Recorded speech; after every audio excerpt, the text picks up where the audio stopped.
মা, হ্যাঁ আমি চিংড়ি ভর্তা বানিয়েছি, একবার এসে টেস্ট করে যা। দাঁড়া। কি করছো তুমি? এই না সেদিনকে তুমি নেল পলিশ করলে, আবার করছো? আর বলিস না, সারাদিন এত ঘরের কাজ করি আর এত জল ঘাটি না, যতই দামি নেল পালিশ কিনি না কেন 2-3 দিনের বেশি হাতেই টেকে না। আর ভাল লাগে না, দেখ হাত দিয়ে পড়ছে আর কেমন যেমন একটা একা বেকা তেরা হয়ে যাচ্ছে। এই ব্যাপার, ঠিক আছে তুমি এটা রাখো। কেন? রাখো না, আমি বলছি দাও, রাখো রাখো। রেডি হো তাড়াতাড়ি। দাঁড়া। তোমার এই লোকের ব্যবস্থা করছেন, তুমি রেডি হও না। চলো। কোথায়? চলো না তুমি।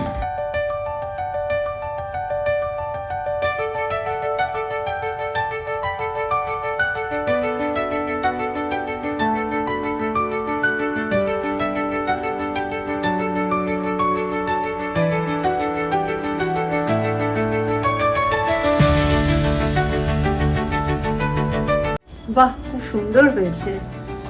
কি এবার খুশি তো? হ্যাঁ হ্যাঁ, খুব খুশি। কিন্তু এটা কদিন থাকবে? এইটা এখন 1 মাস থাকবে, তোমার নখ ভাঙবেও না, পলিশও উঠবে না। হ্যাঁ, কোথাও যদি জোরে ধাক্কা লাগে আলাদা ব্যাপার, আদারওয়াইজ এটা অ্যাজ ইট ইজ থাকবে, ঘরের সব কাজ করতে পারবে। বাবা, তাহলে তো বেশ ভালো। হ্যাঁ, আবার আসবে তো? হ্যাঁ হ্যাঁ, আবার আসবো। ঠিক আছে।